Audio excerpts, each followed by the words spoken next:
मनुष्य पर कोई बड़ी आपदा आती है तो हम में से ही हजारों हाथ मानवता की मदद के लिए आगे बढ़ते हैं। ऐसी ही एक वैश्विक आपदा कोरोना वायरस से अब भी देश और दुनिया के लोग जूझ रहे हैं।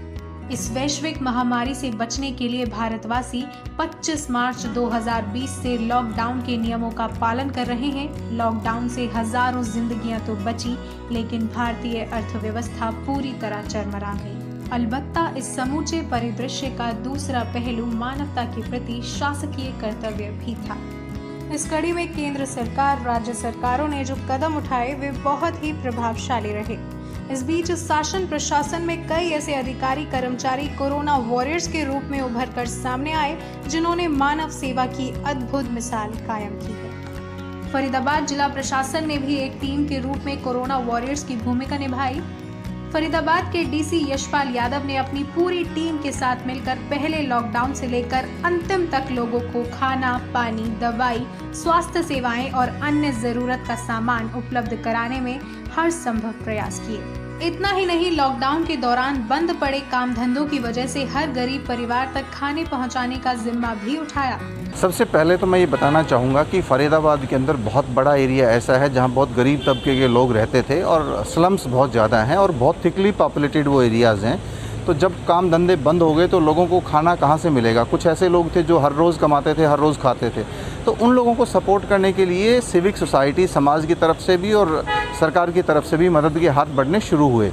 तो हमने उस दौरान जो समाज के लोग उनकी मदद कर रहे थे उनको अपने साथ मिलाया और सरकार के बड़े अधिकारियों की ड्यूटीज़ लगाई, उनको अलग अलग एरियाज़ बांटे गए और उस हिसाब से कई जगह पे बड़ी किचन्स इस्टेब्लिश की गई। वहाँ पर जो खाना पकता था उनके माध्यम से लोगों तक पहुँचाया गया। तो वो काफ़ी एक सिस्टमेटिक ढंग से काम हुआ और जिसके अंदर समाज के लोगों ने भी और सरकार दोनों ने मिलकर काफ़ी अच्छा काम किया। कोरोना की जंग से लड़ रहे हर नागरिक को बचाने और लॉकडाउन के सभी नियमों की पालना करना फरीदाबाद प्रशासन के सामने एक बड़ी चुनौती रही।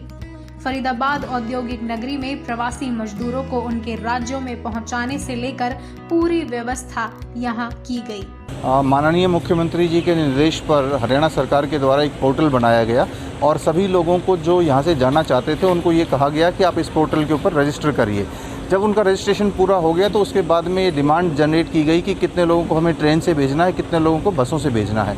इसके लिए भी लोगों की ड्यूटीज़ लगाई गई और जिस दिन ट्रेन या बस भेजनी होती थी उस दिन एक दिन पहले सभी को शेल्टर होम्स बनाए गए थे। वहाँ शेल्टर होम्स में लेकर आते थे, उनको खाना खिलाया जाता था, उनका मेडिकल चेकअप होता था, फिर अगले दिन उनको रेलवे स्टेशंस पर या बसों के माध्यम से भेज दिया जाता था। तो ये काफ़ी सिस्टमेटिक तरीके से काम किया और एक भी दिन ना केवल हमने पूरा सोशल डिस्टेंसिंग का ख्याल रखा बल्कि प्रॉपर तरीके से लोगों को टेलीफोन से बुलाकर, गाड़ियाँ भेजकर उनको बुलाया गया और उन सभी लोगों को ससम्मान बाहर भेजा गया है। फरीदाबाद में जैसे जैसे कोरोना के मरीजों की संख्या बढ़ने लगी तो जिला प्रशासन ने स्वास्थ्य विभाग के साथ मिलकर घर घर जाकर सर्वे करना शुरू किया। स्वास्थ्य कर्मियों ने लोगों को कोरोना महामारी के बारे में जागरूक किया।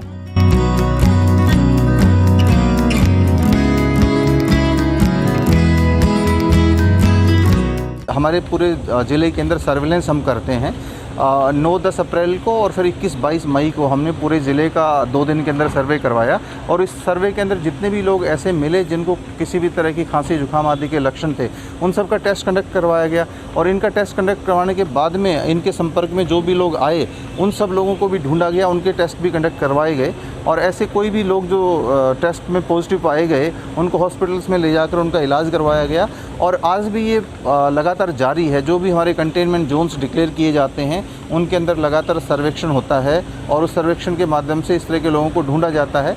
अब उससे एक कदम आगे जाकर हमने एडवांस के अंदर कॉन्टैक्ट ट्रेसिंग के लिए उन लोगों से परफॉर्मे भरवाने शुरू कर दिए ताकि अगर कोई पॉजिटिव पाया जाता है तो उसके कॉन्टैक्ट ट्रेसिंग में टाइम ख़राब ना हो और एडवांस में हमें पता हो कि ये व्यक्ति किन किन और लोगों से मिला हुआ था।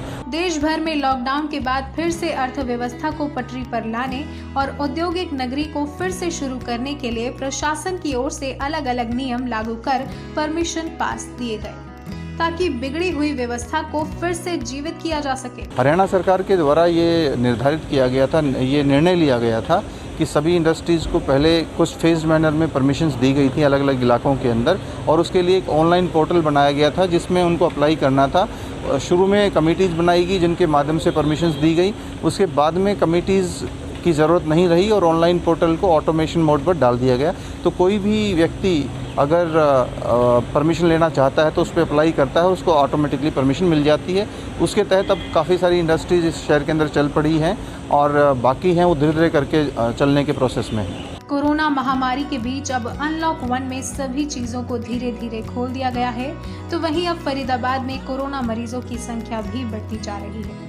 जिला उपायुक्त यशपाल यादव ने सभी से अपील करते हुए कहा कि आप मास्क लगातार रखें, किसी भी चीज को छूने के बाद हाथों को साफ रखें ताकि आप काम करते हुए कोरोना जैसी महामारी से बच सकें। निश्चित तौर पर सबसे महत्वपूर्ण चीज़ जो है वो यही है कि आप काम करिए, उसमें कोई दिक्कत नहीं है, लेकिन आप मास्क लगा कर रखिए, आप लोगों के संपर्क में डायरेक्टली मत आइए और इसके अलावा अगर आप किसी भी चीज़ को छूते हैं तो अपने हाथों को आपको साथ साथ साफ़ करना चाहिए। अगर सिर्फ इन चीज़ों को हम कंप्लाइंस करते हैं तो 80% चांसेस होंगे कि ये रोग हमारे तक नहीं पहुंचेगा और हम आगे लोगों में इसको नहीं फैलाएंगे। तो ये बहुत महत्वपूर्ण है। काम करते हुए अगर इतनी बातों का ख्याल रखते हैं तो हम निश्चित तौर पर इस रोग से बेहतर ढंग से लड़ सकते हैं।